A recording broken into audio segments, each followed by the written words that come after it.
All systems go. Clear for liftoff.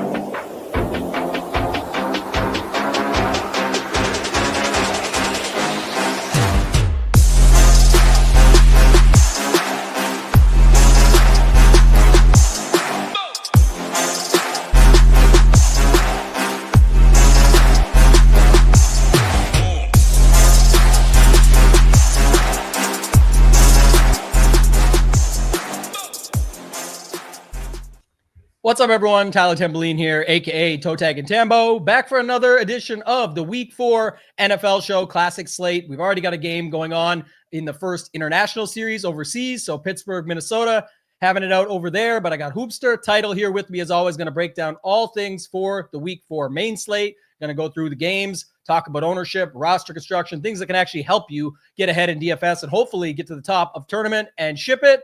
Hoopster, I'll bring you in first, man. We got another fun week ahead. SHIPIT games fully underway. We've got 11 winners so far. We got more coming out this week with over 50,000 in cash prizes up top. Just have to be a member at SHIPIT Nation. What's going on, my friend? How you doing?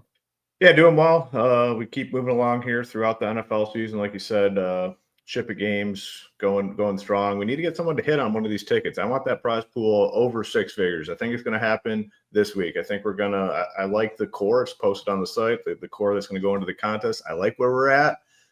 Fingers crossed we increase that prize pool, but either way, it's already big. $80,000 in cash and prizes. Good slate today. I think really good slate. A lot of different angles, a lot of different ways to go. I think there's a lot of quarterbacks in play, running backs, wide receivers, different things you can do with stacks. I think it's one of the more well-rounded slates that we've had. Pricing, we talked about before we hopped on, a little bit better this week. It's been extremely, extremely soft. Now you're starting to see the prices creep up a little bit. I'd like to see them continue in that direction. We got CMC at 8,500, and then on FanDuel they did a better job pretty much all of last year with the pricing. The high volume guys, the prices are starting to creep up a little bit. So tougher decisions. The lineups aren't going to look as all-star-ish as they have in the last few weeks, which is good because I think it brings the skill element and the roster construction element a little more into play today. And we'll talk through it, a couple games that I really, really, really like. And I think there's unique things you can do. So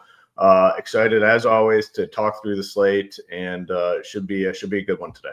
Yeah, I think it's going to be great. And I got the stone up over here. I'm going to be using that. But Title, we talked a little bit pre-show, man. Welcome in. And we talked about the stuff Hoop just mentioned. The pricing got a little bit tighter, but also I think the bigger picture is, and especially because recency bias, but like last week, the one big afternoon slate game, 50-point total. Let's figure out the slate from there and work backwards. This has a ton of different games on it. And by the way, there is still a late swap component you'll want to stick around for when we get to those later games. So Title, what's going on, man? Back in business. You got the lights dimmed in the background, so if your buddy tries to sneak up the stairs today, we won't see it. Yeah, it's a little dark, but I also remember my camera was tweaking. It was going in and out, so I had to use the laptop one, but I ordered a new camera, so I don't know what's going on. It looks a lot darker. It's lighter on you. It's lighter on you. It looks fresh. Yeah, I mean, 7:04 in the morning here too. Sun's kind of still coming up. So yeah, early football, got up to some craziness with Jalen Warren. I didn't expect that. So a lot of scramble. Yeah, Gainwell already got in the box. Sweat for the morning. 11 games on tap. Next week starts the buys, so we're going to start seeing these main slates shrinking. But man, this is a really tough slate. I think the hardest of the year in terms of I'm struggling narrowing things down. And if you look at our ownership, our quarterback ownership, we have no one above 12% right now. That just shows how spread out it will be. I think it's going to be kind of like the chalk build is going to be like a CMC with those lower-ish mid-tier running backs. You can't even spend that tight end. No one's above 6K if you go Bowers that way, but you're forced to spend there. And a lot of people are going to spend at quarterback this week because there's a lot of appealing options that allows you to like not have to punt off a receiver or completely punt tight end or completely punt running back, stuff like that. But crazy things happen. Shout out to Sheets last week. Shout out to Rio last week. They did the premium show over here. But Trey Tucker, Trey Tucker, Bowers, Jacoby, no run back. Sheets trusts his process. Shout out to Sheets. And yeah, 100,000, right? Almost to 1 million. So you never know. Any given Sunday, like we talk about on this show, anything can happen. That's why we love this game. And when, you're just even learning from that stuff, it's what we spend a lot of time on is the process, not the picks and the plays. We go through it, kind of try and help you get better at DFS and get to the top of these tournaments. But, just some of the takeaways from Sheets' lineup last week set me up feeling even better about this week. I'm still not in the new, you see my hand disappearing. We got the green screen in the background, but so doing some hand builds and stuff this week and messing around with not my full setup. And it was like, man, just thinking back to Sheets' lineup, like what are some of the takeaways you can have from that? So it's awesome to have guys like Sheets, Rio, shout out to them with the Saber series and things that you can have to just get tips and tricks from throughout the week. So, all right, let's get started. We're 5 minutes in here. Hoop, I'm going to kick it over to you. Grand scheme overview on the slate, and then we'll get into the Commanders at the Falcons. We got the Schefter just tweeted it out. It's the Mariota Revenge Tour, right, in Las Vegas, and now he's in Atlanta. Like, this guy's just making his rounds. But any other thoughts on this slate? And then if not, you can get us into this first game. Nothing really additional to add. Just like I said, it looks like a really strong slate. I think there's game stack opportunities. The pricing is much, much better this week. A lot of low-owned guys that I think are in really good spots, specifically at the quarterback position that we'll kind of talk about. And anytime you have a big slate like this, ownership has to get spread out. I mean, there's a couple spots where we're going to see some high ownership, and it's the high volume, high price guys, McCaffrey and Puka, which we'll talk about when we get to those games. But everything else has to be spread out to some degree. I mean, there's other situations like Scatterboo on FanDuel where he's like 5,400, like he's going to be massively owned over there. Hampton on DK where he's 5,900, he's going to be owned. So we're talking again a little bit before the show, but that has to bring down the ownership on some of these other guys. It just has to. There's no doubt about it. So we'll talk about it as we get in. In terms of the Commanders, Falcons, get the news obviously late in the week that Jaden Daniels is going to be out, and then Terry McLaurin as well. And Mariota looked very good in the start last week, and I think he can play well today as again, but he's not 4K. Last week he's 4K, now he's 5. So the decision's a little bit more difficult. But I think Deebo Samuel is a really, really good play on the slate. If last week they didn't have to push it much with the passing. If they have to this week, it would just have to go to Deebo. And then he also has the rushing ability as well. I think they gave him 3 carries last week. So I think he's a strong option.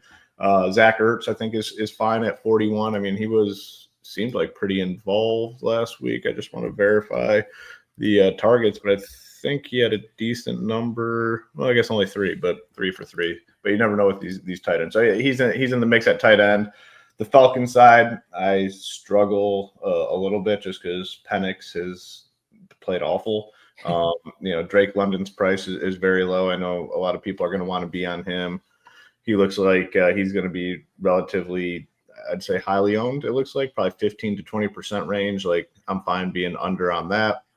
Bijan's another one of those running backs that I think his ownership has to just get suppressed a little bit. So I want to be in on him at 82. I mean, he's priced in a weird spot where you have McCaffrey above him and a lot of really appealing guys below him. So I think he could get squeezed a little bit. Kyle Pitts is fine. Don't really love this game all that much. Favorite spot for sure is Deebo at 6K. I think he's a really good option.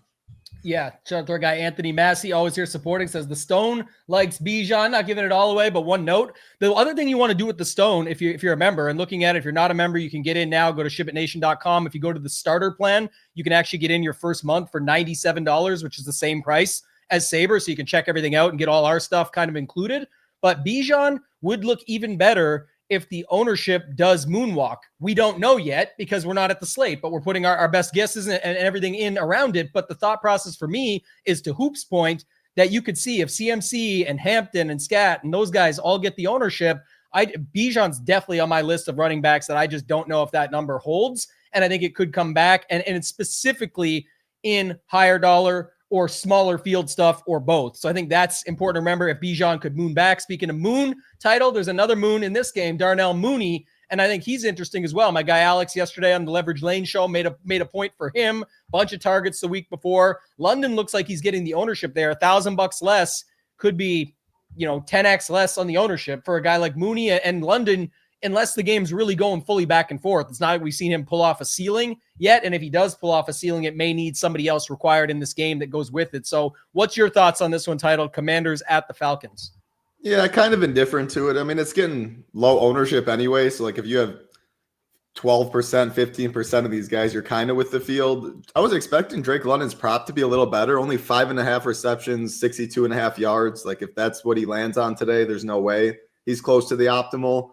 I'm always a London guy, but yeah, with him getting a good amount of ownership and just 11 games on this slate, there's so many guys. Like I like Bijan for sure, but McCaffrey right there, Gibbs right there, JT, Derrick Henry, Cook. Like it's a really, really tough slate. I do like, if I play Bijan, my favorite way to do it is to play Falcons defense at 2,700, because if they get up 3 touchdowns, if it's on Bijan's back and they force Mariota into clear passing situations, that could be a clear nuke spot, just like the Mason chalk last week. But people then play Vikings defense. Some spots just feel more obvious than others. If they can pin their ears back and get in clear passing situations with no Terry McLaurin, no Noah Brown, there's a lot of possibility for upside there. So that's how my favorite way if I play Bijan. I do like Mariota on the other side too, and Bijan could be your run back in that same spot. 34.5 rushing props, good. He's cheap, and then you can just play him with one guy, Debo, or you can just play him with Ertz. I do prefer probably skinny stacking him, then double. And I prefer Ertz. Just give me that onesie position. He's going to be low owned. The guy in the middle of the field, old, reliable. They didn't really need to throw too much last week. Like the numbers weren't great, but he still likes Ertz in the middle of the field. So yeah, a game I won't have too much of, but Bijan looks good. Mariota to Ertz. And I don't hate Kyle Pitts. I mean, one of these days, the Falcons got to bounce back. It can't be as bad as it was last week for him. No one's really playing Kyle Pitts onesie position. Does he finally get 80 yards and a touchdown? I would take that all day at this price. So Drake London's probably actually at ownership. One of my least favorite Falcons, which I don't say often. Yeah. Any Jalen Lane truthers out there? Are we playing Showdown? Yeah. Okay. That's what I was going to ask. We've made fun of this stuff before, but I heard that brought up a little bit, and our Discord was talking about it quite a bit as well. Guys, do us a favor. Make sure to hit the like. If you're just joining us, it really does help us. It boosts us, especially on a busy Sunday. We try and do as much as possible to keep these shows actionable and make them, valuable for you. So if you can do us that favor, it's free, takes 2 seconds. Just hit the thumbs up. If you're not subscribed, we did just hit 11,000 subscribers, so we appreciate that. When we get to 15K, will be the next big giveaway that we do. But right now, with SHIPIT games on, already 50,000 cash alone, plus another almost 30,000 in prizes on top. So Hoopster, I don't have much else to add with this one. If you don't have anything else, we can move on. The next game is going to be, I guess I'll say one more quick thing before we go to Bills at Saints. I'll prep you for it. But you said a key point there, Title. There's probably a reason Mariota's got a revenge tour on 6 different teams around the league. And it's if Bijan does score early, that's one of the times you don't always need running back with defense. Obviously, last week people saw the Mason thing, and it's been a thing forever. But that is a case that would make a ton of sense for it, because if Bijan gets in the box twice, does his job, that could really be a spot where we see Marcus Mariota have to throw, and he's already down guys, particularly, like you said, like McLaurin and that sort of thing. So, yeah, good call out there. Hoop, Bills at home versus the Saints, massive team total. I think it's crept up to 32 in places and whatnot. So, yeah, you don't see that very often, and typically you want to take that serious. But there is other ways that, with all the other games on the slate, that it could not matter for DFS. But let's hear your thoughts. Who Bills at home versus the Saints? One thing I'm thinking about right now is thank God that Steelers-Vikings game was not on the main slate. Can you imagine how tilting it would be? DK Metcalf, 4 for 122 and a touchdown with 12 minutes left in the second quarter. That would be the ultimate tilt to start the Sunday main already slate. Tilting. So. I don't have enough in captain. It could be worse. You could be on the main slate and you could have 0. So right. Be thankful that it's a showdown and not on the main. And another thing, you missed an opportunity, Tambo. Once we get to 15K, it'll be time for that giveaway. Oh, nice. He's getting – I don't know about that one. That's probably a reason why I kept that one in the bag over here, but I appreciate it. Yeah, I'm trying. He's working on it, guys. So we like to see the effort. All right. So, yeah, the Saints and the Bills. I mean, the huge team total, obviously, for the Bills. And Josh Allen, obviously, a great play. And then it just comes down to how you play him. Do you play him naked? Do you play him with the pass catcher? Kind of probably prefer just to play just him, to be honest with you. It's like, who do you want to pair him with? Coleman, Shakir, Dalton, Kincaid? Maybe it's just like Kincaid, but man, if you're playing him, you want him to be scoring rushing touchdowns. Like, you need him to score rushing touchdowns. So I don't think you have to play him with any of these guys. James Cook is going to get some solid ownership because of this total in the game, 32, and people view it, well, if it's not Josh Allen, it's going to be James Cook, and that's actually been right a majority of the time. So I think he's a fine option. The big issue is the Saints side. I know people are liking Olave this week just because of the targets, but man, like I always say it, not all targets are created equally, and Spencer Rattler is a guy delivering those targets, so it makes it pretty risky. Olave's looking to get some ownership. I'll most likely be under on him. I think Juwan Johnson is fine, but yeah, honestly, like, despite Buffalo having like a 32 team total, like I just don't think I'm going to have a lot of this one here. I like the James Cook stuff. I did post it out yesterday, Hoop, and I referenced you from the show from last week when you and Title were on. And I said, it was a Shaheed clip, but I was talking about how you'd mentioned the Chris Olave thing. Yeah, he might get 10 targets, but he has to do something with those targets, and they have to actually turn into something versus Shaheed. And anyone who's a member at SHIPIT Nation and you got the stone, if you're on that game and you're following along with us, one thing I like to do, look at the projection, look at the ceiling, and then look right next to it at the ownership. And if that's even close, and it could be in in the smaller field stuff, particularly larger field, maybe it comes down to like 15, 14, something on Olave, but it still would be in that similar range for Shaheed. He's not that far off. It's one target sometimes to Shaheed, right? 80-yard bomb plus the catch, plus the touchdown. And then later he picks up a couple more passes for the 100-yard bonus or something. That can be huge. And I like that thought of having James Cook. Somebody mentioned it here. Avery said Cook with Shaheed. If you want to push Cook, that could be a way to do it. I like Cook with the Bills D. The other thing I'll say, Title, I'll kick it to you. The price difference, like 7,700 Josh Allen on DraftKings, 9K on FanDuel. He's expensive. I know that you can play almost anyone you want on FanDuel, but I've seen plenty of weeks. It reminds me, and you dabble, for sure, not just dabble, but you're a pretty humble guy, but you play some baseball as well. You see on FanDuel, one of the things with baseball is the really expensive pitcher. Even though it's like he's super expensive, you often see him come through on these winning lineups. I feel like today could be a day where the really expensive quarterback with Josh Allen just comes through, because you can play him naked, like Hoop said, or someone's going to build enough to get him right and pair him up. But I think it is an interesting spot. And 32 plus team total, that's not something to mess around with usually. We've seen it a ton last year with Detroit. What's your thoughts on this game?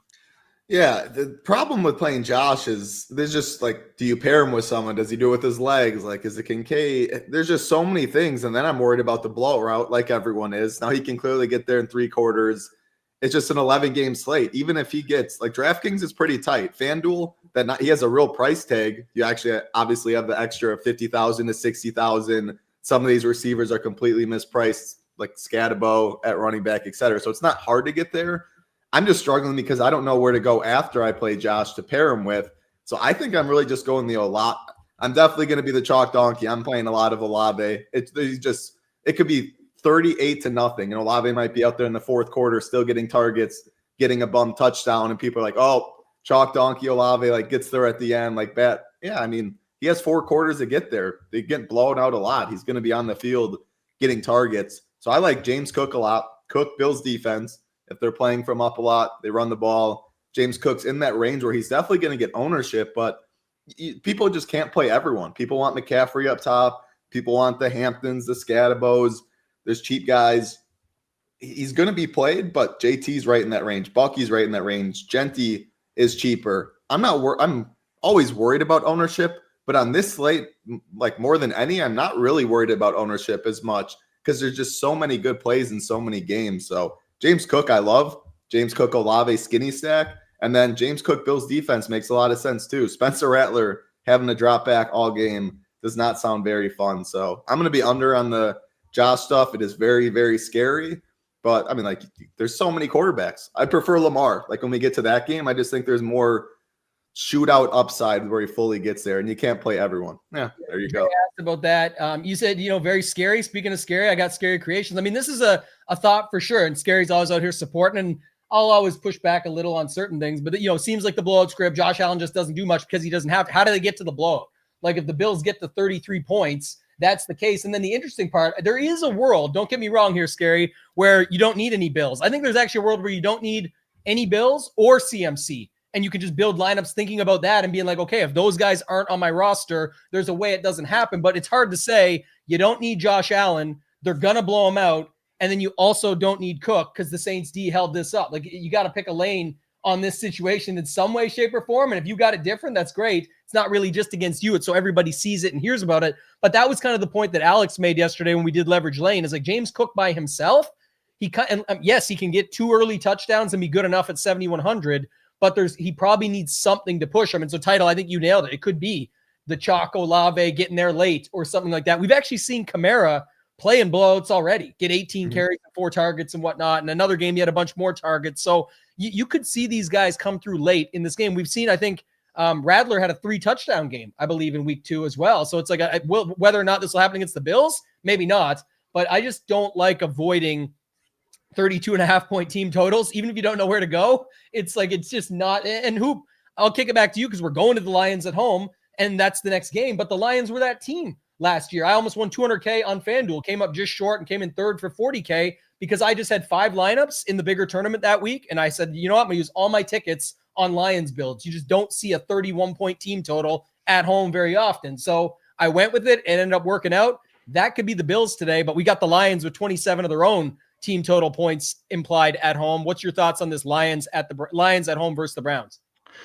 Yeah, it's kind of similar where it's like a big team total, obviously at home, and it's not a spot that a lot of people are going to go to. In the last game, yeah, James Cook is obviously going to get some ownership, but that's about it. The Lions, similar situation, not much ownership on the Lions side. They're projected to score 28 points. They're in the dome where they typically perform better offensively, and it's a spot I definitely want some exposure to. And even Jared Goff, there is a chance. Like, obviously, we saw them against the Bears run up the score, and I think that was just a little shot at Ben Johnson. But there is a chance, like, they continue to do it. Like, what's stopping them? They're favored by 10 here. I think Dan Campbell likes putting on a show this year potentially. So I'm going to be in on the Lions stuff. I got to take the big L, and that's the one thing people in this industry and people on YouTube, it's like they make these calls and then they like never circle back and are willing to take the L's. I think I have to take the L on the Lions. Like after week 1 against the Packers, I was very, very down on them. That appears to be a big mistake, a very big mistake, because they just went in and beat Baltimore, who a lot of people thought Baltimore would be the Super Bowl favorites this year. So got to take the L. They looked phenomenal on offense. It really just comes down to, can they get Jared Goff some time? If he gets some time, he's been able to deliver. The problem with Goff is when he's facing pressure. So got to be on the Lions. Amon-Ra St. Brown, probably like no ownership. Gibbs, not a lot of people are looking to play him. The big difference in Gibbs from last year to this year is he's starting the games. Like last year, they'd start every first drive with Montgomery out there. This year, they're starting with Gibbs, and it's not anywhere close to a 50-50 split. It's Gibbs is their primary back. Montgomery's coming in, change of pace, and he had a massive game last week against Baltimore, but I think Gibbs is a really strong play this week. Amon-Ra St. Brown, Jameson Williams should have like no ownership. Laporta is going to have big games at some point. He's a guy I want to keep involved in my player pools each week because you don't have to have a lot to get way over the field. He's going to have he can make big plays, and he's going to have a big game as well. So interested there. In terms of the Brown stuff, probably Justin Njoku on the Brown side. Nothing else for me. Yeah, I think there's a couple interesting things here. And while Gibbs is starting games, unfortunately, as a Ravens fan, I had to watch Montgomery most certainly is finishing games with 70-yard touchdowns to the house just to stamp it and say it's all over. But I think, Amon-Ra still heavily involved, getting like whatever we see now, maybe he gets to 10, but maybe not. Like, I don't see him getting any ownership. Jameson Williams, 5,900. I think he's a pretty good spot here as well. So if you wanted to stack that game up, you could. I don't have a ton of love for the Cleveland side. I also don't know, Title, what you think about this line. Like 8.5 is like, they just beat the Packers. Like it's, the Lions only did that stuff but then the Lions beat the Ravens, I guess. So that adds to it as well. It just doesn't seem right. And I know I'm not like a fishy guy. I don't care. I'm just saying it just seems hard to predict, but I could definitely see a world where the Lions just smash the Browns here. And we're not in Cleveland anymore, and we're not at the dog pound. And I think the Lions, like Hoop said, could just be for real. This offense is incredible when it wants to be. So your thoughts on this one, Browns at the Lions? The one concern I have, and Hoop kind of said, like, when Jared Goff gets pressure, Myles Garrett and company in this front seven is very, very scary. This run defense is very stout. It's a clear pass funnel. The defense is good. The offense just can't move. Like, I think they will bring pressure to Goff. If they can't keep him clean, that's how this game, maybe the Browns do cover. I like Gibbs a lot for that exact reason, though. I think, like, Demont, I see struggling in this game, running up the middle between the tackles. It just doesn't seem like a matchup to do that. So Gibbs in space, screens, get him some pass catching. He's minus 180 to score. I like Lions defense a lot. Like if this game goes as planned with how Vegas thinks, Flacco dropping back a lot, or I mean, if it gets out of hand, you never know when Gabriel or their backup's going to be coming in. So Gibbs, Lions defense, another one. I manually bumped Gibbs on this slate because he just has to be forgotten. Third highest running back. People are going to go C-Mac, and then I think they'll go JT and James Cook more for cheaper. And again, I like both of those guys as well, but in chalkier builds, I really think Jahmyr Gibbs is solid. I'm fine with Amon-Ra as well. I do prefer other spends. Gibbs is my favorite line on this slate. And you have plenty, like if you do think Lions blow them out or the Browns have to pass a ton, Njoku looks good with ownership. Tillman, Judy, I mean, I'm seeing 1-2% on these guys. So I'm interested in skinny stacks. Gibbs my favorite for sure. I like Lions, but a pass catcher on Cleveland. If you think the Lions absolutely blow them out, they're going to be throwing it. We just talked about it with Olave. Like he has 4 quarters to get there. If they're throwing the ball for 3 quarters almost all the time, I definitely have interest at very low ownership on some of these guys. Our boy Ham loves Jerry Judy this week and 4,900. Like you want to run it, he ain't gonna have no ownership. So I think that's something that's interesting. I don't know. I guess the more we talk through it and the more I think about it, I kind of like a couple spots here. I like a lot of the pass catchers actually. Like I like Amon-Ra St. Brown. He's $600 less than Puka. He's not going to project the same as Puka. That's going to be a full conversation later when we get to it. By the way, you're allowed to play both, but if you are looking for something different in that sense, we have a ton of running backs on this slate. But at wide receiver, I think the guys like Nico Collins, Amon-Ra, that Nico's coming up in the next game, but like that's the spots where you might be able to separate a little bit and get different. And then Jameson Williams, they were feeding him against the Ravens. Then they're like, oh, wait, we don't need to. We can just run all over these guys all day long. But in the start of the game, they had Jameson rolling early. And then also, I think Laporta is interesting. I think the tight end position as a whole, though, is that you got to think very thoroughly about the rest of your lineup, especially those of you playing less lineups out there. If you're going Laporta, it means you're not going Brock Bowers. You're not going Warren. You're not going some of the other guys that other people are. So I'd want to be thinking about what you're doing instead, because obviously a guy like Bowers could, have a huge day at the onesie position and hurt your good day of Sam Laporta. But I do think that's at least somewhat interesting to roll that out there. And luckily, it's not Showdown, so we don't have to say Tesla and use that guy at all on this slate here. But Title, I'll stay with you for this one. We'll go to the Texans at home versus the Titans, and doesn't look like at least a lot of love here outside of the Texans defense, which seems to be getting the most love of anything. Yeah, it makes sense. I mean, both these offensive lines struggle. Cam Ward can take sacks, make mistakes. I will say, I test wise, I think Cam Ward's been really good for the situation he's been in. These receivers can't catch a cold. Last time I said that, Johnson had 1 million points. So, I mean, these guys have let him down for sure. I don't like this game much at all. There's 11 games on this slate. I think I can make a case for way more than I typically want to, especially earlier in weeks. It's Nico Collins if you want to play him. He's a stud. Tony Pollard, just the sheer workload without Spears for his price tag. You just can't find like a more alpha running back there. The problem is the efficiency hasn't been great. They play from behind a lot. But other than that, this is probably my least favorite game on the slate. Both defenses in play, but it's the 2 chalkiest defenses, I think. Yeah.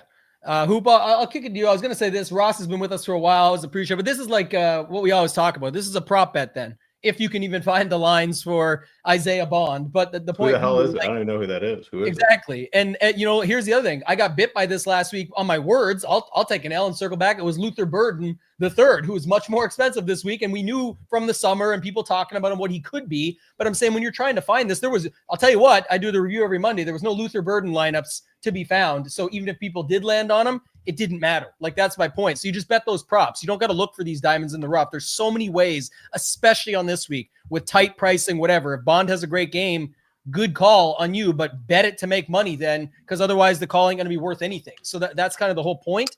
And so, if you're even getting anyone there, if you have Judy, Tillman, Njoku, there's so many other guys you could play. Judkins, you could play back in that previous game if you want to get different. Like, there's just a ton of different ways you could go. That's usually not going to be the case, even if you do get the call right. Hoop, I'll kick it back to you. It's the Texans at home versus the Titans. Do you want to add anything there? I don't know. The biggest sweat in this game is going to be for Survivor, because the Texans are going to be a pretty popular pick. Outside of that, Nico Collins, maybe a little Tony Pollard, and that's it. Hoop, We need another Parham touchdown thing like that. You remember last year? You don't play him, just like Tambo was saying about Bond. You bet it, and Parham went for 2 that day. We need that is a good point. Yeah, I gotta find the random tight end double dong. We gotta. Yeah. I'll see if I can find something for us. We'll find Can't force it. Can't force it. It's just got to come naturally. It's got to be a natural. What about Christian Kirk? The chat was talking about him too, coming back last week, getting the 8 targets. Nico, I think, like I said, is great just based on everything. He's getting like no ownership. We know this guy is very capable. He's $500 less than Puka. You can play both together as a way to get different, but I definitely think that's a way to go and just cut into it a little bit. But do you have any thoughts on Kirk there, Title? Yeah, I think he's interesting because people won't want to dip that low at receiver. If they do, I think Trey Tucker will be the most popular. And like if you are playing Lamar, if you are playing Josh Allen, you do have to go down to some of these guys. Yeah, Christian Kirk obviously started the year hurt, but very promising. 67% of snaps already in week 3. Like he passed Hutchinson and Higgins. So he's already the clear wide receiver 2 for him. The snaps should only go up. I don't hate it one bit. He's very cheap. So, and ownership's really not catching up. So yeah, I have no problem with it. I maybe should bump my exposure a little. I'm just not spending up at QB as much as some other weeks. So it's mainly in those builds. That's one of the things I was going to say too, but also I think Christian Kirk is one that's fine just getting in there as a one-off because he's not the chalk one-off or the popular guy at that price range or anything. So if you really got that thought process, that would be someone I would more consider as a one-off. The targets are there. It's not like they're, heavily loaded behind that. They're 7-point favorite at home. Maybe it's something they do there that, the Texans are getting, you could try the reverse flip. Ross backed in here now to switch gears on us. Can I interest you in a little Chubb? He wants to be contrarian, and I like this one more than the Bond call because the thought process there is like it's the flip of Jones last week where you cut into him by playing his defense. The way to cut into probably the most popular defense on the slate would be to do it with Chubb or I don't know, like Woody Marks was getting carries too. So who knows what's going to happen. Woody Marks almost out. Like it was close to 50-50. I think Woody Marks, before you know it, very well could be this week's the starting running back. Like starting meaning like a split, but I don't think Chubb is. I think Chubb's kind of passes his day, unfortunate knee injury, and Woody Marks is the rookie. So I'd have a really hard time playing Chubb. And I didn't want to say that because now he's going to nuke. Well, I was going to say you should get the props up. Maybe that's our double dong. Woody Marks steps in and takes 2. Imagine what the odds are on that. See if you can find it while we're going to hoop here on the next game. I'm just kidding. Plus 215 for 1, plus 1,600 for 2. Plus 1,600, 2 Woody Marks touchdowns. Mark it down. Woody marks it down. Let's go. Woody Marks. Woody Marks down. All right, let's see. All right, Hoop. Patriots at home, and you were talking. I know we're integrating many things, betting and Survivor. We got some Bond best ball takes. Maybe we can get everything into this show if we want. Everything outside of our realm, but I think this is a way scarier Survivor game because people are definitely going to Patriots for sure for good reason, and double pick leagues particularly like we have over at Splash. But May, Henry, Titles boy, booty cheeks there, Kayshawn. And then the other side is, I believe it's everyone's good, right? We got the new, are we waiting on Hubbard? I didn't see that one, but I saw that. We're good? Yeah, we're good. We're good. Yeah. Another appealing game for Survivor. I mean, you get the Patriots at home against the Panthers, who I guess can't give all the secrets. Huh? You can't give all the secrets. No. It's like the Panthers up until last week looked like one of the worst teams in football, and then just put that absolute beat down on Atlanta. So like I still don't think they're very good. In terms of fantasy, though, I like Drake May, but the only problem I have is like if you play Drake May, who are you going to pair him with? And the answer to that question for everybody is going to be Hunter Henry. So like the Drake May, majority of lineups that have Drake May at quarterback, I'm assuming also have Hunter Henry in there. So you're kind of doing the same thing, which is fine. I'm going to play it. I like it. I think, Henry's been essentially wide receiver 1 in this offense. So I'm good with it. I'm good with May. I like him. I like Henry. Pass catchers, not so much. The running backs, I mean, everyone's still trying to make this Henderson guy something. Maybe it'll eventually be him, but they still have Stevenson. They still have – 2 touchdown prop. Look it up, Title. All right. For what? For Henderson? Henderson, yeah. It's going to be way plus 1,200. Woo! Yeah. That's better than Woody Marks at 16. Like these He's are already he's plus 180 to score. Gosh, these books, we keep talking about, they just make a killing. They make a killing on everything. Don't get me wrong, but these touchdown props. What are the odds for him to score 2 touchdowns? Plus 1,300. That should be or like 1,200. That should be like 50 to 1 or something. The odds of him scoring 2 touchdowns, and they're paying like 10 to 1. Like, it is wild. But on the Panther side, I'm still going to play this Tet McMillan guy. I know we talked about the athletic body and whatnot. We've made some jokes about that. In on him, price is low and really low, I believe, on FanDuel. Still, it is 5,800. That's very, very cheap for this guy. Like, that's a strong play over there. I mean, 9, 10, 8 targets. He's averaging 9 targets a game. So I'm very interested in him over there on FanDuel. Yeah, Gonzo back. That's posted up. I like the Patriots D for sure. They're back. They're 3,100. The spread doesn't move very often for defenses and O linemen and D linemen and people coming back in. But with him coming back, I thought for a defensive player, that's kind of interesting. And I know Ham was high on that as well, shutting down the big body. But there was a body shot last week. I forget who it was. It was like, man, just grown man stuff. And it was like, there's that body. But this interesting spot, I would say, with the May Henry stuff. I'd probably want to put, if I'm doing that, I probably want to put Genty or something into the lineup just to slice it, because if you're playing Henry, you're not playing Bowers.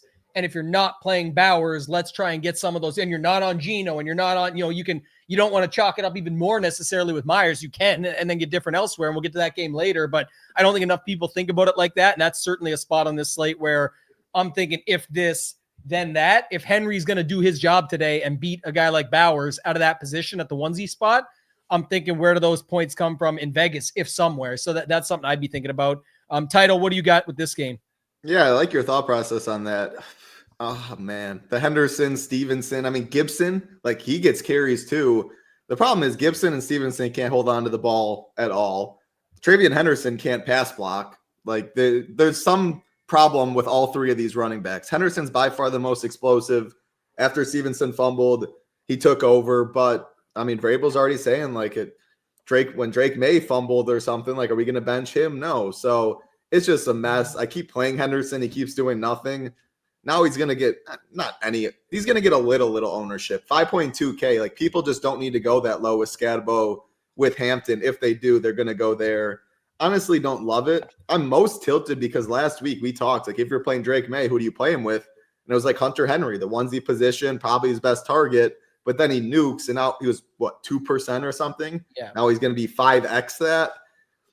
I don't know. That part just tilts me a little bit. So I'm fine with Drake May. He has rushing upside, 25.5 rushing prop. May to Henry, but it's like, am I chasing? And then I feel that way a little bit with the Raiders stuff. Like, I like it again. It's in a good spot, but I don't know. It feels like ownership gets a little more steam than it otherwise would have if they didn't see what happened last week. So other than that, Henry and May, though, I really don't like this game much.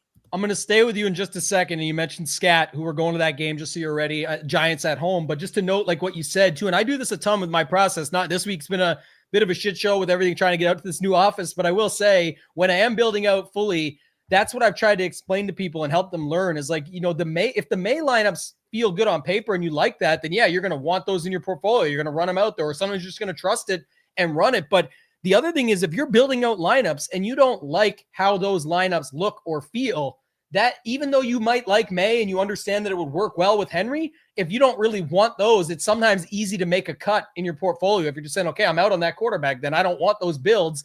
I'll get different somewhere else and pick it up that way, because I think you made some good points there about the overall of the builds. They kind of land you in the similar running back spots. It kind of lands you can easily fit Puka and Myers and the kind of combinations that people are all building around. So do you really want those types of builds in your portfolio, or do they get too far off the path once you get crazy with them? And that's when sometimes I'll just scrap them completely. So kick it back to you, Title. Anything on that? And then Giants at home versus the Chargers, getting into last 2 of the morning games here as well.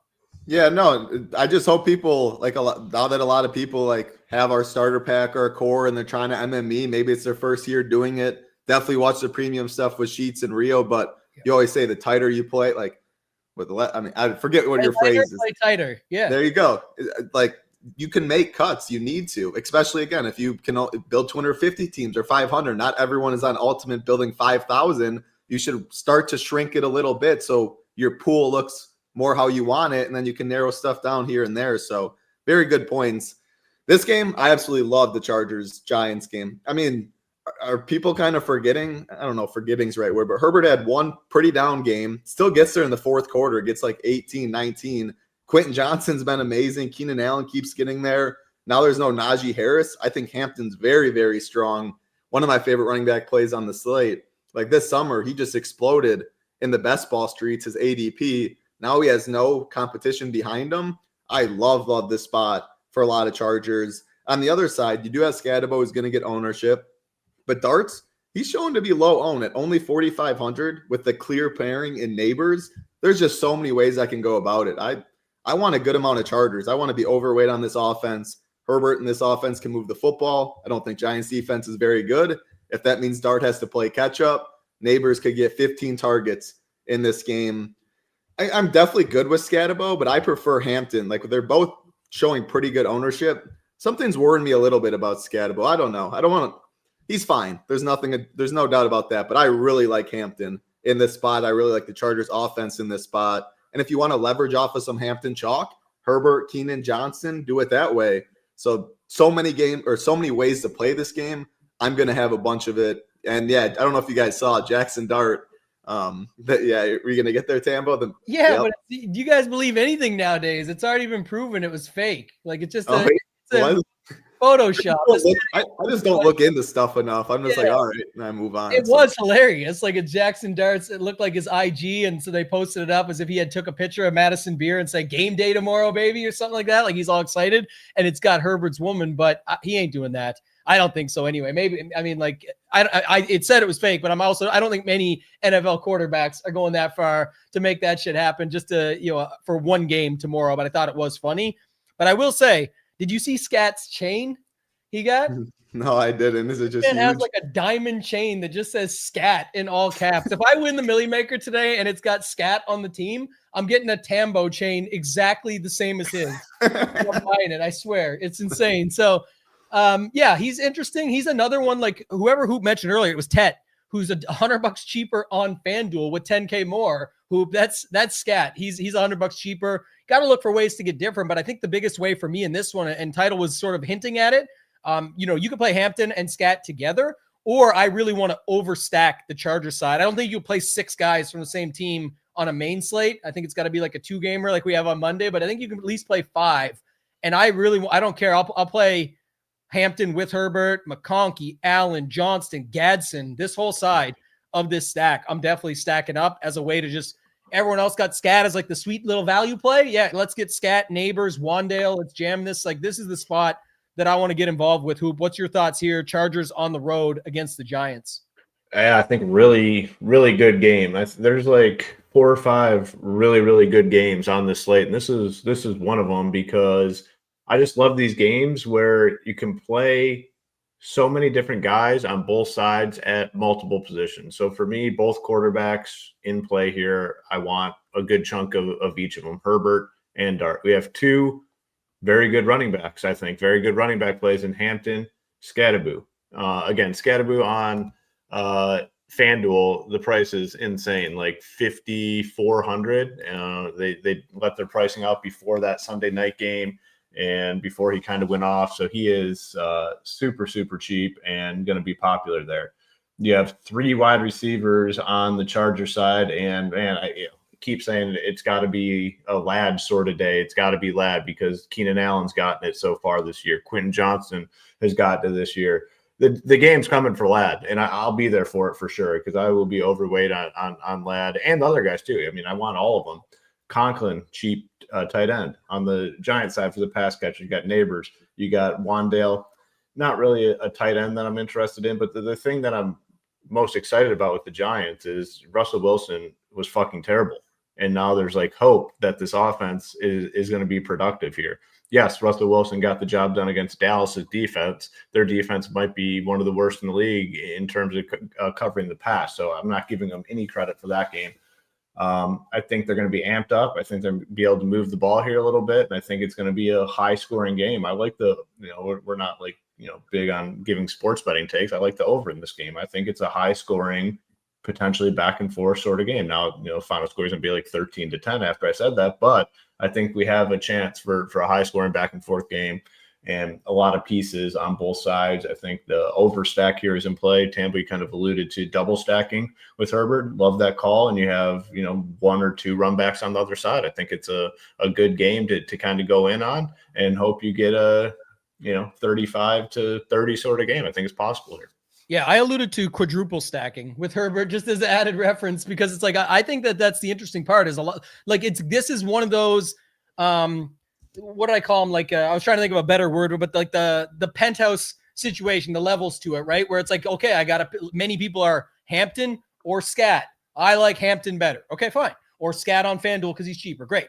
I'm going to play them both together because I think that's going to be a different way to do it. And most people don't. True. You've moved up a level. Like, that's a different thought. But now it's like, I'm going to use Herbert with McConkey and Scat. I'm going to stack this game up. And it's like all of you go to bed and stay on those lower floors when this game just goes off completely. And you got 3 guys right in the game, but you need 5 from the game or 6. So will it happen? We don't know. That's why you have a portfolio. Like Hoop said, it could end up being 13-10 and the whole game goes to bed, not just the lineups I was talking about earlier, and it's over. But I don't think many people are going to be stacking Herbert with Hampton, with Scat in the same lineup, and then other stuff that goes on. And like Jason says, there's a conversation around this in a second I'm going to stay on this game for a second, but not necessarily, because there's like this, just like Scary said, a trailing script, Scat could catch 10 balls in that spot. Wandale could start catching balls. Neighbors could be involved. Maybe Dart wants to make Neighbors his guy early. Who knows? But the other thing is, if you think that's a possibility, this is definitely a situation to me, and not the same ownership levels as Mason with the Minnesota D. But the one thing I love about a rookie quarterback like Dart coming in is it's like to replace Russell Wilson, like Hoop said. Like, they are not going to be coming in taking it easy. Like, they're doing this to see what this guy has. So if you want to play Hampton with the Chargers D are $100 less than the Texans chalk. And it's like a real spot. Like, even if Dart could throw 2 interceptions, they're not going to bench him. They just keep rolling, buddy. Let's see what you got. Like, we've seen it. I used this analogy yesterday. The baseball pitcher comes in, highly touted prospect, gets on the mound first game. Bang. Welcome to the big leagues, buddy. Ohtani bomb outside of the stadium completely. It happens. That could happen to Dart today, or he could be good, and that pushes this game even more. My lineups will be cheering for that. But if not, I'll definitely have Hampton with the Chargers D. So I think this game is one of the most interesting of the morning. I don't know, Title, if you've got any more or Hoop you guys want to add to that one. But if not, I think this next morning, the last game of the morning, is also super interesting with Jalen Hurts on the road going into Tampa Bay. But Hoop, anything else you wanted to add there? If not, I'll let Title take it over. I thought you were going to say something. Nope. Good to go. Okay. All right, Title, all good, man. Anything else to add? If not, Eagles at the Bucks. Excited for this one as well. I'm not for DFS. I really hope it doesn't get there. Jalen Hurts, all that. I'm not really spending up at quarterback too much this week. Lamar is my favorite if I do so. Like last week, if you played him, first half, you were kicking yourself so much. Then they absolutely nuke in the second half, which, you can play A.J. Brown. You can play Saquon. You can play Hurts. It's an 11-game slate. Like, at the end of the day, we can make a case for every single player if we really wanted it. I'm not going to do that, though. I'm trying to take some stands. It's really hard for me on this week. This is just one I'll be off of pretty much the whole game. Bucky Irving would be my favorite play. Yeah, our guys, Sheets and Rio, do an amazing job. And this week they talked about a ton of different things like this concept. But a Title, you being, a long-time Saber super user yourself, like what's your – I've got a different thought on this, but what's your take on the correlation sliding bar? Do you use it much of that? My take is SaberSim has put in so much work and back tested and done all of that, whereas I do not do that. There's other things I spend my time on than trying to outsmart Saber in that. So I do not change anything for any sport. And Hoop, you obviously, I saved you for this because you obviously, all about their correlation in SaberSim. That's that won you a milli maker in a particular spot like that previous game we just talked about where you just overstack it. Are you using this and adding to it at all? Or do you do anything different with it? Yeah, I'd change it a little bit. Like, if I'm getting just a lot of QB plus one pass catcher and nothing else, like, I'll go in and bump it a little bit on those weeks if I notice that. And then you can also just go into the stack exposure and then just bump up some of those situations a little bit. So you're getting more of it, like QB +2 with 2 run backs, or QB +2 with 1 run back. You can say, I want 10 of my teams to look like that. Is that the correct answer? I don't fucking know. I have zero idea, but that's, what I do. Like if I had the exact answer to it all, you'd be winning 6 figures every single week, or winning the Millie Maker more often. But it's just something I do and if you're hand building, obviously, it's easy to kind of do that stuff. But in regards to the Saber situation, yeah, I'll mess with it a little bit if I'm just getting a ton of QB +1 and like nothing else. But I also agree to Title's point as well, where they put a ton of time and back tested this shit. So they're definitely they're definitely smarter in terms of what the winning lineup should look like. Yeah, the tool is smarter for sure. Once you do that, I like actually adjusting. I didn't get to my full process this week because, like I said, everything going on here. But I will note one thing I've been messing around with that I like is just adjusting the team totals. Instead of trying to mess with that, and we already have a great base. When you take SHIPIT Nation projections and our ownership is strong and you've already got that built into your optimizer with SaberSim, I can't say it enough. It's been said by Sheets. It's been said by others. Like, it's a Ferrari. You still, even if you're trying to drive fast, you still got to put it where you're going is the GPS, the directions. You still should control your situation. If you put 5 chefs in a kitchen and you give them all the same ingredients, some people know how to elevate it better than others. They are making changes to the recipe. We have a good base taking our projections, our ownership, which are already the sweaty tryhards working on these things to make them as solid as possible. But then in Saber, you can adjust for what you want, and I'll let Saber do the correlations and figure the rest out. But if I think this game is going to score more, I am going to add to these 2 team totals and then hopefully see the combinations that it gives me, because that will auto boost those projections for each of those players and then do the rest of the work for me from there. So I think that's the best way to do it. You can do it yourself if you want to test it out. If you want to be a member, go to shipitnation.com. You can get the first month with starter included for $97 instead of $139 as it says on the site. So just click the monthly and you'll be in. I'll go to you, Hoop. Title didn't have a ton of interest in this game. What's your thoughts on the Eagles at the Bucs here? Jalen Hurts did put up like 30 last week when nobody wanted him, but it still wasn't required based on the rest of the guys that came through on the slate. Any thoughts on that? Yeah, I mean, he had the big game last week. Like, I don't know, like, he's going to be very low owned. Like, if people are spending at quarterback, it's Lamar Jackson, it is Josh Allen.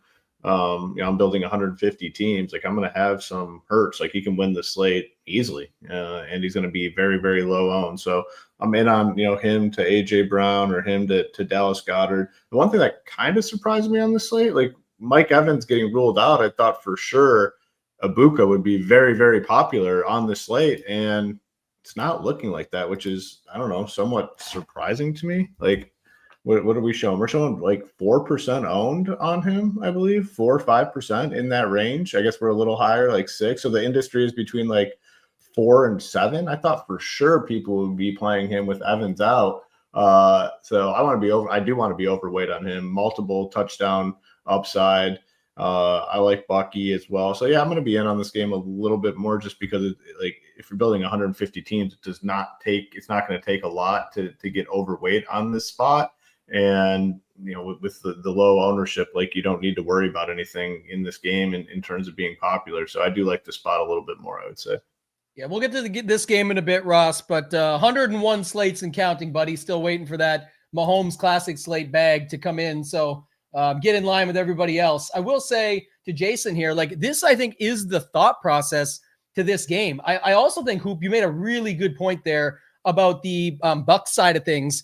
We actually got the news pretty early, but it was like the thought process around all the other stuff with Baker and with all the other guys with the Evans stuff. It just made people just not really be comfortable with this spot. The Eagles have actually given it up against the run so far. If we're going to say that for other teams, I think Bucky can move the pace in this game at 6,900. And this would be another thing I talked about earlier with the people's complaints of the Josh Allen spot and my take on the May spot. If you don't like the May lineups because of how the May lineups look, or if you don't like trying to figure out with Josh Allen, almost Mahomes-like situation where if it's like really hard to peg who he's going to be passing to, you might like more condensed offense where even if it doesn't work out, at least the lineups made sense going in of Hurts, Brown, Smith, Goddard, pick 2. If Barkley beats you, he beats you. You're always going to have that flip-flop. But in that situation, I just pass to Brown, Smith, Goddard, pick 2. And then you can run Egbuka or Irving or whatever you want on the other side and just hope that if this is a game that gets sped up quickly and gets back and forth, you could see some of this come through. So I've got no problem landing here. If it's Goddard in the lineup with like Devontae Smith, Hurts, and a Bucky on the other side, just build accordingly around that. But I think that's at least somewhat interesting. All right. Hitting the afternoon games, we have 4 really good games still to come. Do us a favor if you're just joining us or if you haven't done so yet, helps us out a ton. Just hit that like button, thumbs up, not the heart, takes 2 seconds. Subscribe to the channel as we keep rolling with the SHIPIT Nation YouTube. We're up to over 11,000 subscribers. Appreciate each and every one of you doing these shows for free each and every Sunday. We'll be back tomorrow as well. We've got the Takedown Breakdown, 10 a.m. Eastern, reviewing all of this week's results, and then Hoop, Title, and myself for a 2-gamer. That's another thing about this slate. Title mentioned earlier, we've got the buys starting next week, but we've got the international game, 2-gamer tomorrow. Kind of spread it out, but they gave us 11 really good ones on this slate. So Title, let's get to these final 4. And before we do, I think there's definitely a late swap conversation to be had because it's no secret, at least to most, if they're looking at anything out there, that the Bears Vegas game does have some ownership surrounding it. It's not like it's crazy, but I'm saying it's not like last week with Chicago, Dallas, but it's definitely got ownership there. And if you miss on things in the morning, I think you really do got to be considering this Colts Rams or this Ravens Chiefs or whatever else it might be. So what's your thoughts on the late swap before we get into Colts at Rams? Yeah, but I also think this game gets ownership too. Like I do think the Vegas Bears game, and then I think it's this game. Then if you really need to pivot, you got that Chiefs Baltimore game. Again, a lot of that just has to do with like spending up, like Henry, Lamar. People don't really want to go all the way up there. So definitely late swaps, really, really big. It's big in cash games. It's big in tournaments. It's not only if you're blocked out, of course, that's big in cash games, and that's the obvious part, but raising your min cash value. And SaberSim takes a very good count into those things. So I love this game. There's so many ways to go about. We're talking Colts Rams, right? Yes, we are. Yeah. Yeah. I mean, Puka's going to be one of the highest owned on the slate. It's really hard to argue that. Like last week, again, it was similar to that Eagles. That game ended up just exploding, but Puka was doing nothing, and he just finishes with a quiet 27. Easily could have had more. One of the best receivers in football. They're going to get him the ball. Devontae, I would say pivot, but he's not even a pivot because he's getting ownership at only 6,200. I'm not worried about whatever that weird quote was. I think he's going to play normal. Kyron's the pivot. Like the passing game's getting the ownership. You either go Stafford, which is a way to get different in this game, or you go Kyron, which pivots off of Adams, Puka, and hope he falls in the box twice. That's why I build a portfolio, but I almost want to be overweight on all of these different options because I love the run backs too. JT, Tyler Warren. Now we got Alec Pierce, the downfield guy. Adonai Mitchell is going to step right into that role. It could be one play, 60 yards, touchdown for him. Very, very cheap at 3.1K. There's like almost no one else viable, in my opinion, in that range besides him. So Pittman, Downs. We really haven't seen this Colts team trail. So, I mean, the Rams are the best team they've played. What if the Rams get up 2 touchdowns and Danny Dimes has to drop back in clear passing situations? Downs in the slot. Whoa, track the record. Come on. Go back. Come on. Pennies? Come on. Come on. We've made the official change. Thank you. It's gonna take a long time. Hoop's gonna get a chain if he wins the million today. If I win the million, yeah, I'm getting the dollars. That's beautiful right there. Dollars. DOLLAZ dollars. Yeah, like that? For sure. He's got to get it. It'd be perfect. I mean, Pittman. I'm gonna have so much of this game. Again, $5,600, $5,900 Stafford. Playing Stafford is different because you can. Like people don't want to play them. They'll play Puka by themselves. They'll play Devontae by themselves. They won't play them with both of them. Tyler Warren feels like probably the best point per dollar tight end. Just really, really strong. I mean, his role, again, he's been very solid in games that they haven't needed to pass at all. And I think this game they will need to be passed. It probably will be trailing a little bit. I might have the most exposure to this game of any on the slate. Yeah, I got to bring up a couple of these comments because they're getting good now. We're getting late in the show. It's like the U.S. getting their ass blown out in the Ryder Cup. Once it was all tame until they started losing, and then all of a sudden the fans are off the hook. But the Kansas City Cheeks is a good one. I think we might have heard that in the past, but just bringing it back is always fun. So I like that. And then, Nate saw these quotes that come out are hilarious. Like Godwin will start and play a lot. Well, if he starts, I would hope you would play him. Like if he's going to play, you would expect you play your guy, Chris Godwin. I get that I get that he's just coming back, but still, that would be the case. And then Josh, the ultimate fan guy says Kieran and the Rams D. That's a way to get different on this slate. But this hoop, as I'm kicking it over to you, was the other one. I don't believe in this. I could be wrong, but I think with CMC ownership, with Hampton, with Scat, with some of the other stuff that gets spread out, will we really get JT at like 20 to 25% ownership? Maybe because of the Puka stuff, but I actually think people are more likely to play Puka with Warren or something along those lines. And then we also got Pierce ruled out a couple days ago or whatever. So that brings guys like Pittman, Downs, Adonai Mitchell into the fold at cheaper prices. So what's your thoughts on this one, Hoop? Colts at Ram? With the Jonathan Taylor stuff, I mean, I think it's probably more like 15%. And like, does that really even move the needle? Like if everyone thinks it's 20 and it's actually 15, is it like substantial enough to change anything? My answer to that is no. I mean, he's going to get owned. But I think it's more like 15 range instead of like 20, 22. But again, I don't think it's substantial enough. There's no way he's going to get up to some of these other guys though, like McCaffrey, Hampton. He's probably going to be less, definitely will be less than James Cook. So, you know, he probably comes in like fifth highest owned running back. But this game is, I thought Title broke it down well. It's a phenomenal game for fantasy. So many different levels. Like if you're stacking the quarterbacks, you have a lot of guys to play them with. And then you have a lot of run backs on the other side. Like if you're playing dollars, Danny Dollars, and you pair him with a pass catcher, you can go Puka, Devontae Adams, Kyron, or multiples of those guys. This is a game I definitely am fine game stacking. If you're going to look to game stack, I think this is a phenomenal one. If you're off the passing stuff, you have two very good running backs in Jonathan Taylor and Kyron Williams. And you can do even further correlation, like the comment in the chat about playing the defenses with them as well. But I'm going to be in on this one very, very heavily. The Matthew Stafford stuff, I was a little hesitant to play, but I'm going to be on the Stafford stuff as well. I mean, if you're making 150 teams and you're heavy on basically all these guys, like I think you got to include Stafford in there as well. And, someone, I think it might have been Dre, it doesn't look right. Well, I mean, he's damn near, I think, 40 years old. So he's probably not going to look right for the rest of his career, but you don't have to be perfect when you're throwing the ball to Puka and Devontae Adams. That's the main thing here. So I'll be in on this one, all sides of it. The QB stacked, the running backs, just every part of it looks very, very tasty here. And this is going to be part of the late swap conversation because Title did bring up a good point. And Title, I'll go to you now. It's 49ers at home versus the Jags. I don't have much more to add on that previous one. If I missed it, I'm in on the Stafford side. I'm in on Taylor with that. I think it's going to be lower owned than we expect.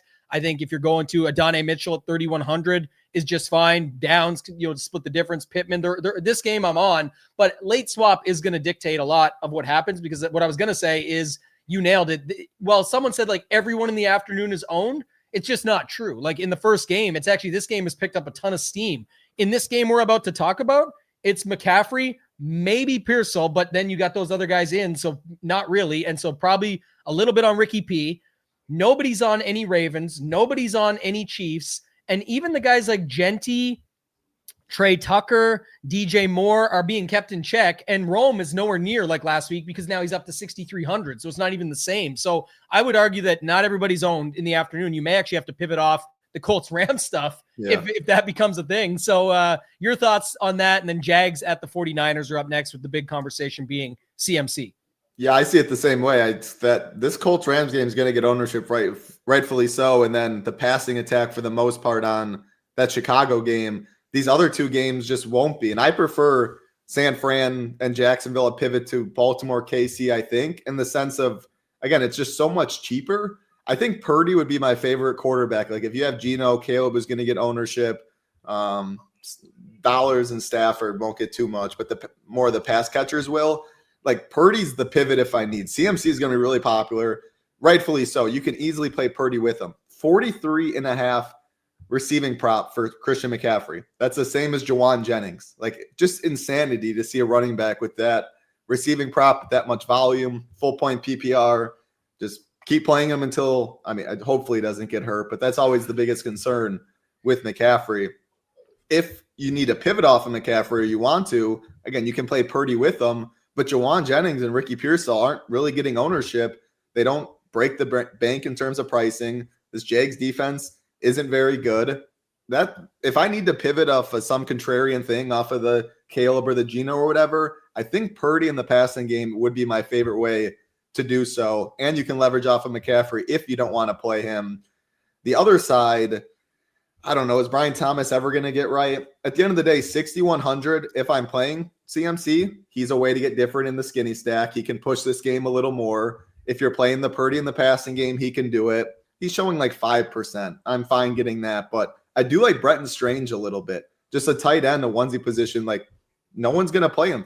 Not no one, but 3,200. People prefer Hunter Henry. There's Brock Bowers, or just people will play whatever tight end that's going with their quarterback.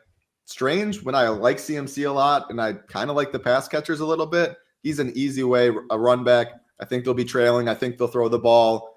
The targets have been there. It's not an exciting play, but it's something that easily 5 catches, 50 yards, and a touchdown. Like, I mean, I'll take that all day. So yeah, I like this game a little bit compared to ownership, and I could be way overweight when it's all said and done. Like you said, late swap. No one knows how their lineups are going to look. I don't know like what the late swap's going to give me and stuff because I don't know where my lineups will be at. But if I need to get different, I think this is the game I'm going to get different at. Yeah, and one side that what's the BTJ 2 touchdown? Like, we're getting most realistic on this slate because I know we were, Woody, these guys are a little bit aggressive. The Henderson maybe not that aggressive, but what's BTJ?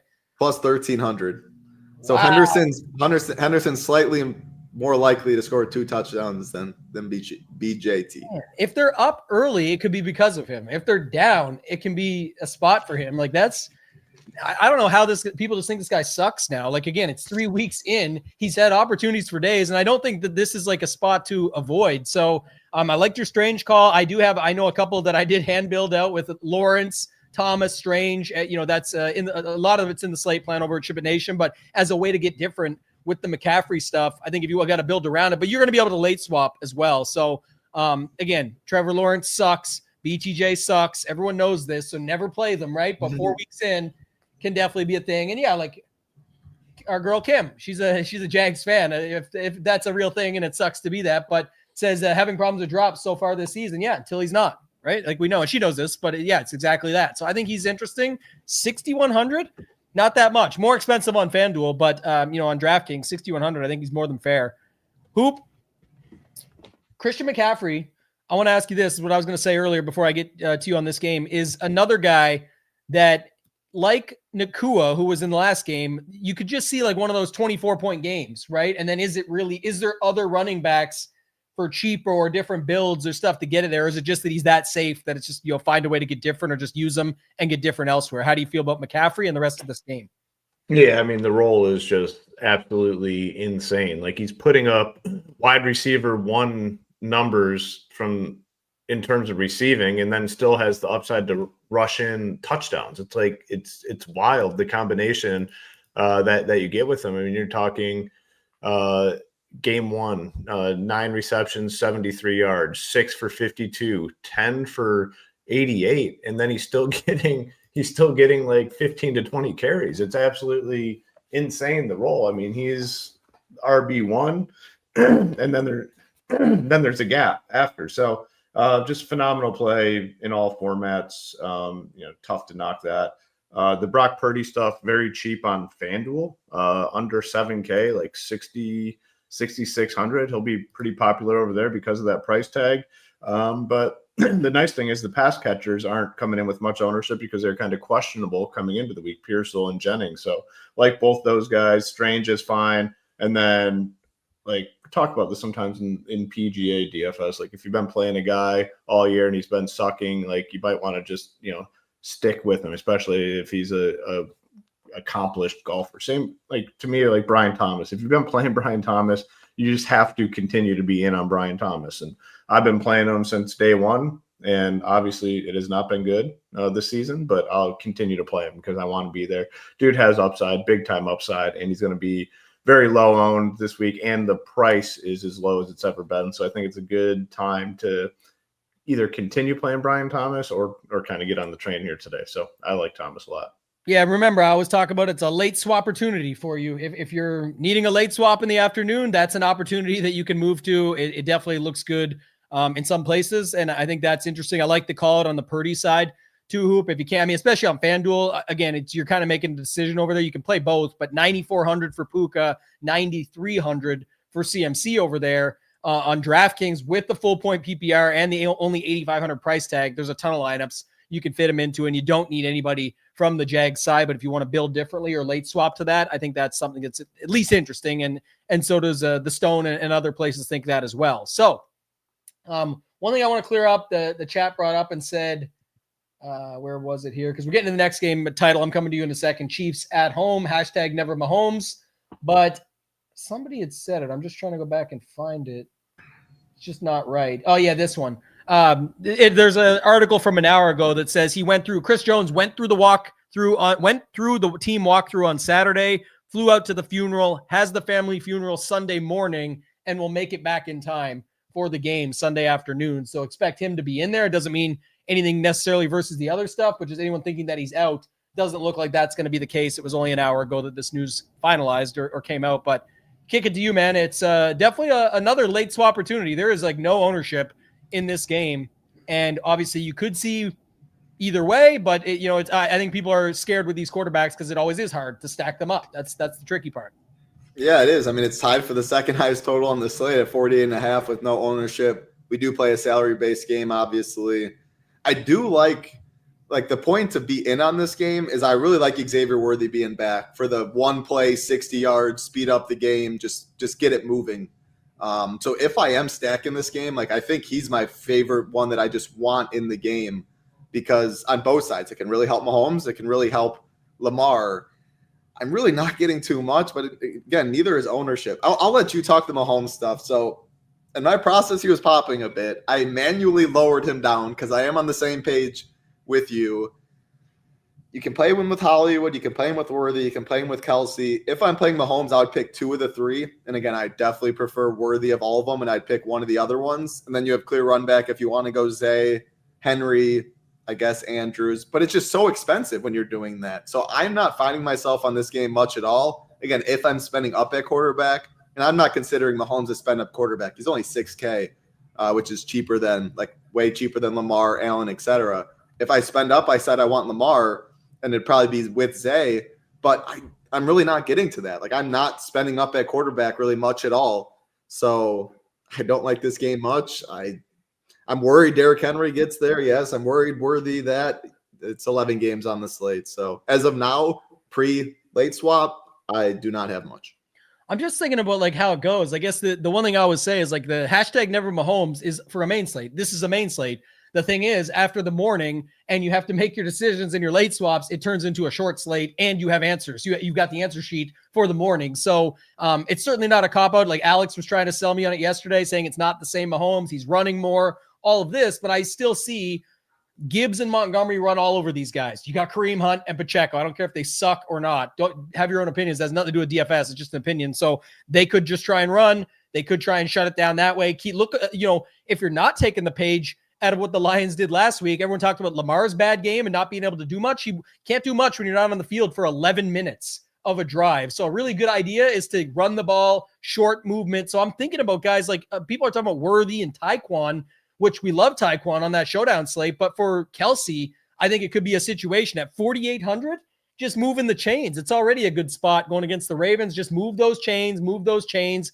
What if he gets you 8 catches for 100 and a touchdown? That's going to be a pretty good game at 4,800. I like Nades' call. The Zay one-off, I think, is fine. Or even if you got to make a movement in the afternoon, nobody wants Zay all of a sudden. I think this is a great matchup for him to go get it back. And we didn't see him. He was transparent on the last slate, right? You couldn't find him, and now all of a sudden you could put him back in here against the Chiefs on a slate. So if you want pieces of this game, I've got interest in that. And if I'm stacking early before the slate starts, it's on the Mahomes side because it's with Zay, Bateman, and maybe even a little Andrews after what we saw last week, the resurgence, but not super high on that either. So, Hoop, what are you doing here with this one, man? I know you like Mahomes on most slates, but $6K is more than a fair price, and he has been running more. You were all over that last time. Yeah, I mean, and I guess like a little bit because of the rushing upside. I mean, I don't love it. I mean, the two reasons I'm going to play some Mahomes is the rushing stuff, and then he gets Worthy back as well. And I think that is important. I do think on the Baltimore side, the Derrick Henry fumble issues, like, does that lead them to like maybe some more passing stuff? So I'm kind of going to play into the Zay Flowers stuff. I mean, he looked phenomenal and was at game one. I mean, they have to get Zay Flowers the ball, and I think they do today. So I really like him in this game. Andrews was solid last week. I think he's fine. So there are some plays here. And again, nothing's going to be super popular either. Like, just looking at this, like, besides the quarterbacks, they're going to get some, but nothing else should be substantial ownership. So, yeah, I'm going to be in on it both sides, more like the passing stuff. Like, I guess the Henry conversation is pretty interesting. Like, he's definitely a guy that's going to get squeezed today. Like, no one's going to want to play Henry after prime time fumble issues. Like, I'll have some of him. Let me see what we're showing. Let's get Title to pull him up. He's got it there. Let's find the Henry props. Yeah, we're showing for touchdowns, or I'm curious on what's his rush yards and then anytime touchdown. And we're showing 8% ownership. I think it's probably closer to like 5 or 6 with all the running backs that we have. So you can get overweight on a guy that can score 3 touchdowns by playing maybe 7 or 8%. So I am somewhat interested. Yeah, I'm still in on Andrews. Like, he's produced with Likely, in there as well. And I think they do kind of ease Likely back into the mix. So I'm still fine with some Andrews. But yeah, it's a fine game, I guess.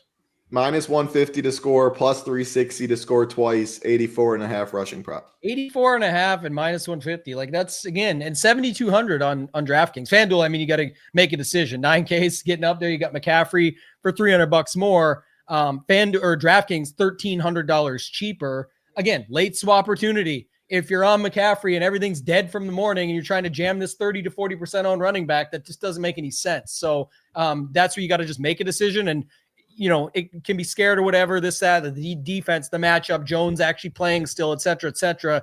You just can't really focus on that stuff too much. You got to, build it based on what's already happened and what's in front of you. You got to be playing at the highest level. You can't really dwell on the other stuff. So I guess that's interesting. My thing is like, yeah, if, even if you just go here for some one-offs, I think Kelsey, Flowers, if you want to put them together, by all means, I get what people are saying, like Thornton getting loose, all this stuff. There's opportunities for anybody, but it's way more of a late swap option for me than it is, something I'm super excited about going in. I also think we could see these two defenses just show up as well, right? It is possible they, been bad so far in some cases, but that's when stuff flips, right? We see that all the time where the expectation is this, and then it's down here. We could definitely see that as well. Talked about already with Adam that Chris Jones looks like he's going to be back. He says he will be anyway in time for the game, so we're not going to be missing him. And then the only thing I'll add, the final part of it was the Andrews Likely thing, is it's not really because Likely's back. I actually just think like the Andrews game could just be an anomaly. Like, he's been so bad. We looked it up. The Discord was talking about it last week when we went to that game. It was like 10 games in a row where he did absolutely nothing, and then he showed up for a game. So it happens. Good for him. Hopefully he's back. It'd be amazing for the Ravens and me as a fan. But I'm liking Zay. I'm liking Bateman.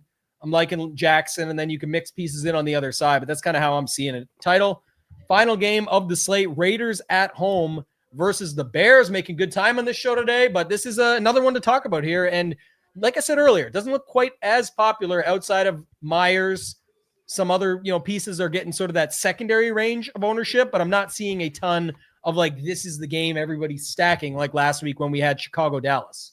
Yeah, I agree. I think a lot of that has like Raiders side will definitely be more popular, and rightfully so, because when you play Caleb, it's obviously a Dunze. Caleb has rushing upside, but I do struggle. Like, I'm going to throw it right back to you to both you on this for Caleb stuff. Are you fine just skinny stacking them, just going Caleb or Dunze? If Caleb's on the winner tonight, like, does he bring someone else along with him, or does he like need a rushing touchdown? Which at the end of the day, I'll look at the odds when you guys are talking about that, but I don't think he's plus 400. You know what I'm saying? Like, I don't like DJ Moore. I'm not Cole Kmet's fine, but I'm struggling with how to play Caleb. I really like the spot. I really like the offense, but I don't just know if I love just Caleb Adunze and done. Any thoughts on that?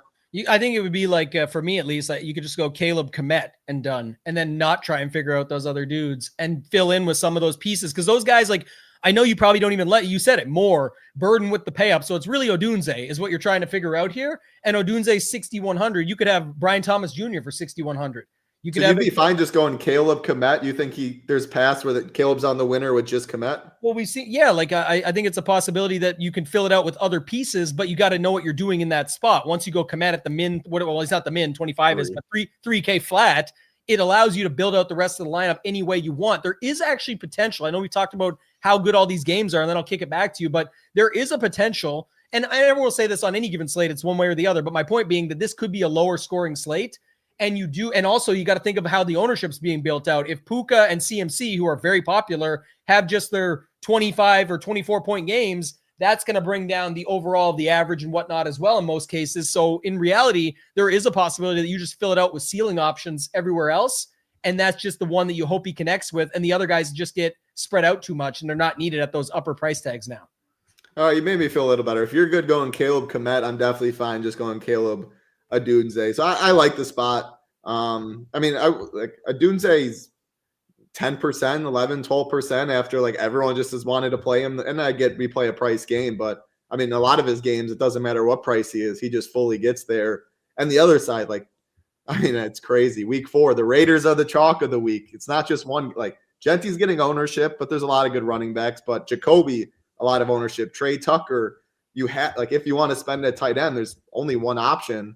And if you even want to consider a spend for 5.8K, Brock Bowers, I really like Tucker. I really like Jacoby. I really like Genty. And just by default, I'm going to play a lot of Geno because there's so many different ways you can play Geno. The one guy I think that's really interesting in this game that I can't see getting much ownership is DeAndre Swift. And you can do that and he can catch passes. I want to look at his touchdown prop. Plus 135, which is solid. But running, he just has to get lost in the shuffle. People love this game. They're going to the passing stuff. Maybe if this game busts, it is a DeAndre Swift or a Genty.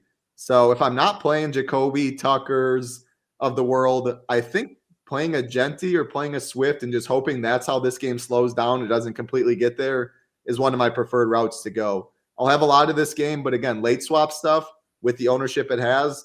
And in a vacuum, I honestly prefer the Rams-Colts game in the afternoon to this one. So the Trey Tucker deep play and Jacoby, just a great PPR guy for 5,400, will lead me to playing a good amount of them. But I do like, I've struggled on this, but I think Genty and then Swift are probably my favorite ways to go about it. I just hope, I mean, they got to get Genty the rock. They got to get him going, and there's no better matchup to get him going. If he gets there and scores 2 touchdowns, Jacoby chalk, Tucker getting some ownership, Bowers, like that can all bust because of one guy. So there's a lot of leverage that Genty gets you, even at some ownership. What's the Brock Bowers 2 touchdown prop? Brock Bowers 2 touchdowns plus 1,100. Okay. But he's plus 165 to score normal. It's insane that that's like what Hoop was saying earlier, like this 1,600 on like Woody Marks. But it's like you can get like 12-1 on BTJ or like 11-1 on Brock Bowers, whatever you want to look at, like plus 1,100 just to say it. Like it's that's kind of point where, yeah, it's crazy these numbers. But Hoop, what do you got with this one here? I think the Genty stuff is like I mentioned earlier, some thought process for me when you're not on Bowers. But I really like Brock Bowers. We're waiting for a Brock Bowers breakout. It's got to be in a spot here at some point. The guy's just too good not to, but we haven't seen it yet. So what do you think, Hoop? Raiders at home versus the Bears, last game of the slate. The breakout game's coming today. I think Bowers goes off today, and who's the backup, Myers or Meyer, whatever his name is. Like he's out. Mayer, I believe is the guy's name. He's out. Bowers, he was a little dinged up last week. I think he's fully healthy, fully ready to go. I think this is the spot for him for sure today. I love this game. This is my favorite game on the slate. I mean, I like some of these other ones too. I like Colts Rams game. Like I like Chargers Giants. This is my favorite spot. Like I'm good with Caleb in a variety of ways. I'm fine playing him with Kmet, like you said, Odunze, and I still like DJ Moore. Like DJ Moore, I think still has something there. And it's been all Odunze so far this season. I think it could easily be a DJ Moore sort of game. So I got 3 pass catchers with Caleb I feel comfortable with. And then on the other side, like the Raiders, I mean, I like Geno, Myers, Tucker, like I said, Bowers, I think goes off. And then both running backs, like Genti's going to have a big week at some point, and why not now? I mean, the talk's good around him getting more work, and the matchup is really good at home against Chicago. He could have a big game. Then Swift is one that's going to go pretty low on, so I like that call from Title. But I really I'm going to be all over this game, and like I said, I think it's Bowers' explosion week this week. So I'm hoping, and that's where, like, if you go, like, this is the interesting part is everyone's on Geno, everyone's on Myers, everyone's on this. What if you run like, and Rome's being kept in check, but you have Geno, Trey Tucker, Bowers, and Rome on the other side, or whatever you want to do? Like, that's not that crazy. Like, it's not that super owned, and it's not playing Myers. I like the Swift call earlier too. There is something interesting about Swift where, if you think about this, if you didn't play Scat early, $100 less, you have Swift in the late. Like, that could be something that really hurts him later on if he gets involved and is used, and without Loveland and other stuff there, what if he is getting the checkdowns or something like that too? But again, Komet 3K, it's not really a big deal if you land on that as a way to, cut up your Caleb side. Caleb, Rome, Komet, Tucker. Like, there's tons of different ways you can get different. And I will use Bowers today at 5,800 in 2 tight end builds. Also, I should note that as one final piece just to bring it up there. Title, any final thoughts from you, man? Anything else you want to add for this one? Well, just on that 2 tight end build stuff, like, I know a lot of some people like, how do I X out tight end in the flex and Saber and this and that? 2 tight ends is very viable on this slate for the reason that pricing got a lot tighter, and like Tyler Warren, Njoku, Bowers, like a handful of these guys, you can just call them a receiver as well. Like, they're Hunter Henry. I mean, these guys are wide receiver one. They're one options in their offense for some of them, and they get price discounts compared to some of the wide receivers. So I think that'd be a mistake doing that, especially with slates like this when pricing has got a little tighter. But yeah, it's a big late swap slate, and I mean, we're not going to be talking 11-game main slates for a little while after this one. So ownership completely spread out. If you really like a spot, even if it's a McCaffrey or a Puka, it's not hard to go completely overweight if that's what you want to do. So, hey, enjoy it. Best days of the year always on Sundays. So enjoy talking. Let's win some money, and the Packers get to beat down on that poor Cowboys defense tonight. That's what I'm hoping. I love that. I actually used them on one of my main survivor squads just because I have the way I used other stuff earlier. I couldn't get to, and I don't want to play all in Houston this week. I don't feel as good about that. So I've got them on the other ones. But I got one last thing. This stinks. I mean, like, I hate touching on defense. I pretty much let it do its thing. The Lions today, that's the only defense I manually bumped. I manually bumped Gibbs and Lions defense. But if they get a lead and pin their ears back against Flacco or whatever backup comes in, that's my Vikings call of last week. So that's all I got. Usually I hate touching on defense. They're so volatile. Defense can be awful, but the punt returner can have a touchdown or two and the defense gets there without their defense doing anything. Yeah, super high variance, but I think it's also a lot of the times where people look at it like, how did this person have a crystal ball? But it's like, it's all leverage that's baked in. Like, if you land on the Rams defense today and like nobody's on them, it's because you didn't want anything from the Warren, the Jones, the Taylors of the world in that build. That would be a way to get there. And people are like, oh, how did they know? They didn't. They just knew it would be leverage, and that's a move that you're going to make. And the same thing I talked about earlier, Hampton, well, people are choosing between him and Scat playing both, overstacked the game. We are too. But in other pieces of my portfolio, I always talk about this portfolio manipulation. I'm going to manipulate it so that I have other ways to make it happen for my lineups in my portfolio. And that would be, if the Giants aren't coming through, maybe I've got Hampton with the Chargers D with DeAndre Swift later. And I'm thinking about, okay, most people are putting Scat, but then they're not going to have this defense. I'm covering that off, and they don't have any correlation to each other, but they have a lot of correlation to the slate that we're playing. So just a different way to think about it. Hoop, any final thoughts from you? I got a comment here. Just I had a thought, but anything else from you on this slate? Like I said in the opening, it's a good one. Pricing's a little tougher. I'd like to see some of these price tags continue to move in that direction, like the high volume guys, like the Pukas and the CMCs of the world. I mean, probably get them closer to 10,000 at this point.